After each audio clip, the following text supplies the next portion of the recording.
28 February 2026 रोजी मान्य केलेल्या औचित्याचे मुद्दे सभागृहाच्या पटलावर ठेवल्याची मी घोषित करत आहे। दुसरी गोष्ट आहे, आज शनिवार दिनांक 28 फेब्रुवारी 2026 रोजी मान्य केलेला महाराष्ट्र विधान परिषद नियम 101 अन्वये विशेष उल्लेख सूचना सभागृहाच्या पटलावर ठेवल्याची मी घोषित करीत आहे। लक्षवेधी क्रमांक 2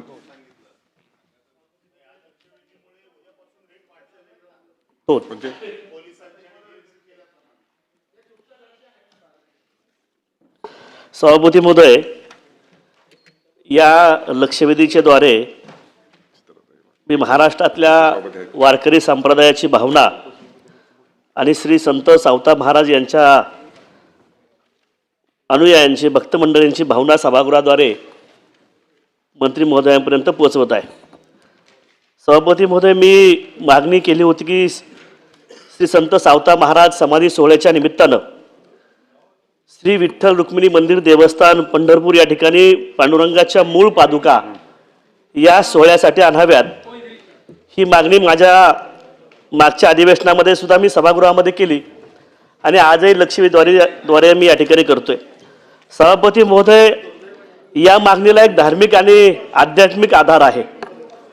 आपल्या सर्वांना माहिती आहे, या महाराष्ट्राला संतांची एक थोर परंपरा आहे। अनेक संत या महाराष्ट्राच्या भूमीतनं जन्माला आले, परंतु आपल्या सर्वांना माहिती आहे की सर्व संत पांडुरंगाच्या दर्शनासाठी पंढरपूर या ठिकाणी जायचे, परंतु एकच संत असे होऊन गेले की ज्यांच्या साठी साक्षात पंढरपूरचे पांडुरंग महाराज संत शिरोमणी सावता महाराजांना भेटण्यासाठी तीर्थक्षेत्र आरण या ठिकाणी सोलापूरला ठिकाणी आलेल्या ही आध्यात्मिक अशी आधार या मागणीला आहे। आणि इतकी मोठी परंपरा, एवढा मोठा आधार असताना सुद्धा संत शिरोमणी सावता महाराजांच्या समाधी सोहळ्याला जवळपास 730 वर्ष पूर्ण होत आहेत आणि आम्ही सर्वांनी मागणी केली की या सोहळ्याच्या निमित्तानं पांडुरंगाच्या मूळ पादुका या सोहळ्याला घेऊन याव्यात। मंत्री महोदयांनी अतिशय सकारात्मक उत्तर दिले की या संदर्भामध्ये देवस्थान समितीच्या बैठकीमध्ये आम्ही विषय आणू आणि त्याच्यावरती चर्चा करू। परंतु सभापती महोदय, उत्तरामध्ये असंही म्हटलेलं आहे की संत शिरोमणी सावता महाराज समाधी सोहळ्यासाठी विठ्ठल रुक्मिणी मंदिर समिती मार्फत पांडुरंगाच्या मूळ पादुका घेऊन जाण्याची परंपरा अस्तित्वात नाही। पंढरपूर येथून कळशे परिवार व काशी कापडी समाज त्यांच्याकडील पांडुरंगाच्या पादुका घेऊन पालखी श्री क्षेत्र आरण या ठिकाणी जात असते आणि या परंपरेला जवळपास 150 वर्ष पूर्ण झाले। हे जरी खरं असेल तरी सुद्धा महाराष्ट्रातल्या वारकरी संप्रदायाची भावना याचा विचार करून आणि या भावनेकडे जे आध्यात्मिक आधार आहे याचा विचार करून श्री विठ्ठल रुक्मिणी मंदिर समिती पंढरपूर यांच्या कामकाज पंढरपूर समिती अधिनियम 1973 मधील तरतुदीनुसार प्रस्थापित परंपरा, धार्मिक रूढी व प्रचलित मानपान यांचे पालन करून कळशे परिवार आणि काशी कापडी समाजाच्या पांडुरंगाच्या पादुकासह विठ्ठल रुक्मिणी मंदिराच्या समितीकडे मूळ पादुका घेऊन या तरतुदीमध्ये दुरुस्ती करून समाधी सोहळा जुलैमध्ये होणार आहे। या जुलैच्या समाधी सोहळ्याला पांडुरंगाच्या मूळ पादुका घेऊन येण्याचा आदेश आपण समितीला देणार आहोत का? आणि दुसरा माझा उपप्रश्न असा आहे की उत्तरामध्ये असं म्हटलेलं आहे की 28/7/2025 रोजी संत शिरोमणी सावता महाराज धर्मदाय न्यास आरण येथील या संस्थेने सोहळ्यासाठी पांडुरंगाच्या मूळ पादुका श्री विठ्ठल रुक्मिणी मंदिराच्या समितीकडे आणण्याची मागणी केली, परंतु 12/7/2025 रोजी तीर्थक्षेत्र आरण येथील संत सावता बुवा महाराज देवस्थान न्यास यांनी मंदिर समितीस पत्राद्वारे कळवले की अशी प्रथा परंपरा व मानकरी याचे सेवेमध्ये कुठलाही हस्तक्षेप समितीने करू नये अशा पद्धतीचं पत्र दिलं होतं। ज्या संत सावता बुवा महाराज न्यास यांच्यावरती भ्रष्टाचाराचे आरोप आहे, ज्या संत शिरोमणी सावता महाराजांची इतकी मोठी आध्यात्मिक परंपरा असताना या समाधी सोहळ्याला 750 वर्ष पूर्ण होत आहेत, आणि राज्याचे मुख्यमंत्री आदरणीय देवेंद्र फडणवीस साहेब 2024च्या या सोहळ्याला आल्यानंतर त्या तीर्थक्षेत्राचा बकासपणा पाहून त्यांनी शेकडो वर्षाची ही परंपरा असलेल्या क्षेत्राला तीर्थक्षेत्र अ चा दर्जा द्यावा ही जी वारकरी संप्रदायाची मागणी होती आणि या तीर्थक्षेत्र क्षेत्राचा विकास करावा या मागणीला न्याय दिला आणि सभापती महोदय 200 कोटी रुपयांचा विकास आराखडा राज्याच्या मुख्यमंत्र्यांनी त्या ठिकाणी दिलेला आहे आणि तीर्थक्षेत्र आरण याला अ चा सुद्धा दर्जा या ठिकाणी दिला. परंतु या संत सावताबुवा महाराज न्यास यांनी या परंपरेला विरोध केला. यांच्यावरती भ्रष्टाचाराचे आरोप आहेत. ज्यांनी त्या क्षेत्राचा विकास करणं अपेक्षित आहे हा विकास त्यांनी केला नाही. या ट्रस्टची आपण चौकशी करणार आहोत का? चौकशी करून प्रशासक नेमून चौकशी करून या न्यासला आपण बरखास्त करणार आहोत का? असे दोन माझे प्रश्न आहेत. मी आपल्याला विनंती करतो की याचं उत्तर आपण द्यावं. माननीय सभापती महोदय, सन्मान्य सदस्य योगेश टेडेकर यांनी जी लक्षवेधी आणली याची वस्तुस्थिती अशी आहे की जी पांडुरंगाची जी पादुका आहे ती पादुका ही मूळ पादुका ही पंढरपूर ते आळंदी आणि आळंदी ते पंढरपूर अशा पद्धतीने 2014 पासून ही प्रथा सुरू आहे. दुसऱ्यांदा पांडुरंगाची पादुका ही 2015 पासून ते मुक्ताई अंतर्धामपर्यंत नेणे आणि आणणे ही एक परंपरा सुरू आहे. परंतु सन्मान्य सदस्यांची जी मागणी आहे की ते अरण इथे मूळ पादुका आणावी, तर मूळ पादुका तिथे नेण्याची प्रथा परंपरा नाही. उलट 150 वर्षापासून अरण येथे सावता महाराज समाधी सोहळा वद्य चतुर्दशी या दिवशी त्यांच्याकडे असलेली जी पांडुरंगाची दुसरी पादुका आहे ती पादुका नेण्याची प्रथा आहे. आता कुठल्याही पूजा विधी परंपरा यामध्ये शासनाला हस्तक्षेप करायची इच्छा नाही. आज पंढरपूर मंदिर अधिनियम 1973 नुसार त्या ठिकाणी एक न्यास अस्तित्वात आहे आणि जसं की सन्मान्य सदस्यांनी संत सावतेबुवा महाराज न्यासच्या संदर्भामध्ये जो प्रश्न या ठिकाणी उपस्थित केला, त्यांनी जरी तक्रार केली असेल, त्यांच्या संदर्भात काही तक्रार असेल तर आपण ते निश्चितपणे ती द्यावी, त्याची वेगळी चौकशी केली जाईल. परंतु हा जो विषय आहे की मूळ पादुका अरण येथे न्यायची की नाही न्यायची हा विषय पूर्णपणे न्यासच्या अखत्यारीत आहे.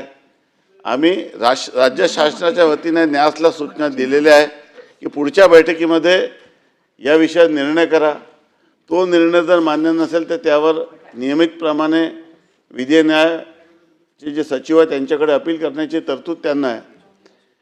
परंतु अशा पद्धतीने 150 वर्षापासून त्या ठिकाणी पूर्वीपासून एक पांडुरंगाची दुसरी पादुका नेण्याची जी प्रथा परंपरा सुरू आहे त्यावर काही लोकांनी हरकत जरी घेतली असेल, परंतु या संदर्भामध्ये अंतिम निर्णय हे न्यास घेणार आहे आणि न्यासने जो निर्णय घेतला त्या निर्णयाच्या नंतर या संदर्भामध्ये ज्या लोकांची मागणी आहे त्यांना योग्य ती त्या प्राधिकरणाकडे त्या संदर्भामध्ये अपील करण्याची तरतूद आहे ती त्यांनी करावी आणि त्यामुळे न्यासला पुढच्या बैठकीमध्ये या संदर्भात निर्णय करण्याच्या सूचना देण्यात येतील. सन्माननीय सदस्य अमोल मिटकर येते.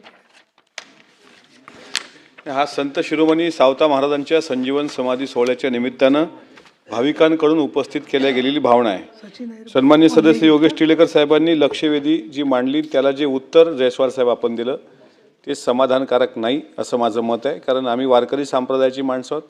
श्री क्षेत्र अरण इथे दरवर्षी पंढरीच्या आषाढीच्या एकादशीनंतर जाण्याची प्रथा परंपरा आहे आणि हे नीलमताईंना पण माहीत आहे, त्या संत साहित्याच्या अभ्यासिका आहेत. सर्व संतांच्या पालख्या पंढरपूरला जातात वाखरीनंतर, रिंगण झालं शेवटी. पण पांडुरंगाची पालखी अरणला जाण्याचा किंवा पांडुरंग अरणला सावता महाराजांच्या भेटीला असल्याचा उल्लेख हा संत सावता महाराजांच्या अभंगात आढळतो आणि संत साहित्यात पण आढळतो. म्हणजे ते कर्मात देव शोधणारे संत होते त्यामुळे ते फारसे पंढरपूरला गेले नाहीत. म्हणजे ग्रामगीता तुम्ही आता नागपूरचे आहात, त्यात पंढरीवरून 6 कोसावरी सावता राहिला जन्मभरी देव मिळविला न करता वारी गावीच त्याने. म्हणजे त्यांच्या भेटीला जर पांडुरंग जात असेल तर पांडुरंगाच्या मूळ पादुका न्यायला हरकत काय? उत्तरामध्ये स्पष्ट दिलं की पालखी सोहळा नेण्याची पूर्व परंपरा नाही, तर न्यासला तुम्ही तुमच्या स्तरावरून योग्य निर्देश देऊन भाविकांच्या भावना लक्षात घेऊन संत सावता महाराजांच्या या संजीवन सोहळ्याच्या निमित्तानं त्या मूळ पादुका नेण्याकरता तसा पत्रव्यवहार करून त्यांना जी जनतेची मागणी आहे, जी वारकरी संप्रदायाची मागणी आहे, त्याकरता आपण सहकार्य करण्याचं ठोस आश्वस्त करणार का? आणि न्यासच्या संदर्भात जो विषय टिळेकर साहेबांनी काढला की स्थानिक तो न्यास नसल्यामुळे त्यांनी पण भ्रष्टाचार केल्याचं तुम्ही सांगितलंय, तर त्यावर तुम्ही काय कारवाई करणार? आणि विठ्ठल रुक्मिणी मंदिर समितीचे जे काही नियम आहेत तुमच्या विभागाचे, त्या अनुषंगाने आता बघा समितीच्या बाबतीत सुद्धा निलमते आपल्याला माहिती आहे, पंढरपूर विठ्ठल रुक्मिणी समिती मंदिरे समिती ही आता अस्तित्वात आहे की तिचा टाइम पिरियड होऊन गेला, 6 वर्षाचा कार्यकाळ असतो, त्यात सुद्धा काही फेरबदल होणं महत्त्वाचं आहे. त्यामुळे ती सुद्धा जर समिती बरखास्त करण्याची वेळ येत असेल तर ती पण बरखास्त करणार का? आणि सावता महाराजांच्या विषयीच्या भावना लक्षात घेऊन आपण याबाबत जनतेच्या भावनेचा आदर करून या म्हणजे पादुका तिथे नेण्यासाठी सहकार्य करणार का? सन्माननीय सदस्यांनी ज्या भावना या ठिकाणी व्यक्त केल्या त्या भावनेशी मी सहमत आहे, परंतु ही वस्तुस्थिती देखील नाकारता येणार नाही की तशी प्रथा परंपरा नाही. आम्ही न्यासला अशा पद्धतीनं सूचना देत आहोत की सर्व संबंधितांची बाजू आपण ऐकून घ्या.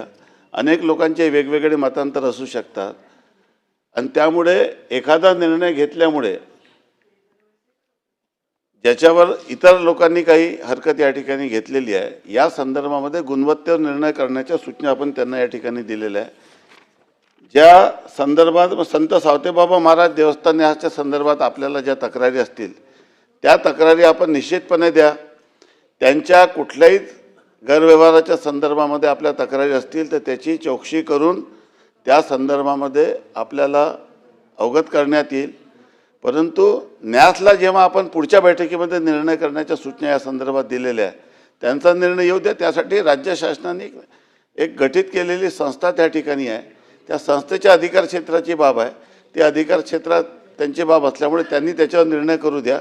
त्या निर्णयाच्या नंतर आपल्याला या संदर्भामध्ये पुढील भाष्य करणं योग्य राहील. सन्माननीय सदस्य टिळेकर. सभापती महोदय, मंत्री महोदयांनी सांगितलं की अशी कुठली प्रथा परंपरा नाही. मग 2014 श्री विठ्ठल रुक्मिणी मंदिर समिती पंढरपूर यांनी श्री पांडुरंगाची पालखी मूळ पादुका घेऊन श्री संत ज्ञानेश्वर संजीवन सोहळ्यासाठी घेऊन जायची प्रथा सुरू केलेली आहे. 2015 श्री संत मुक्ताई नगरमध्ये मुक्ताई सोहळ्यासाठी त्या ठिकाणी ती पालखी जाण्याची सुरू केलेली आहे. मग अशा वेळेस 150 वर्षाची परंपरा चालू ठेवून ही मूळ पांडुरंगाची पादुका यासाठी वारकरी संप्रदाय मागणी करतोय की पांडुरंग साक्षात आरणला संत सावता महाराजांच्या भेटीसाठी आलेली आहे. आणि म्हणून आमची अतिशय प्रामाणिक मागणी आहे की ती 150 वर्षाची परंपरा चालू ठेवून एकत्रितपणे आपण पंढरपूर देवस्थान समितींना जुलैमध्ये होणाऱ्या संत सावता महाराजांच्या समाधी सोहळ्यापर्यंत तो निर्णय करण्याचे आदेश द्यावेत, ते द्यावेल अशी अपेक्षा व्यक्त करतो. आणि ज्या संत सावतेबुवा न्यासची आपण चौकशी करणार आहात, चौकशी करेपर्यंत त्या ठिकाणी आपण प्रशासक नेमणार आहोत का, प्रशासक नेमावे अशी माझी विनंती आहे.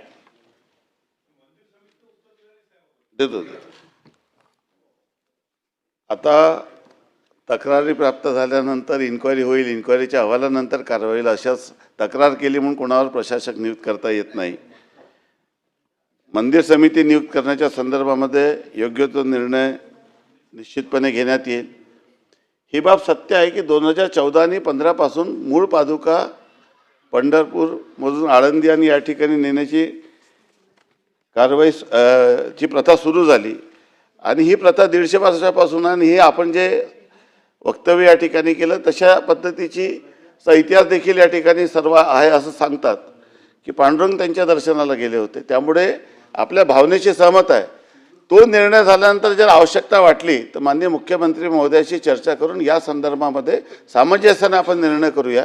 परंतु आजच्या तारखेला पहिले न्यासला निर्णय करू द्या अशा पद्धतीची विनंती माझी आहे. सन्माननीय मंत्री महोदय, अत्यंत जिव्हाळ्याच्या विषयावर तुम्ही खूप चांगलं उत्तर दिलेलं आहे.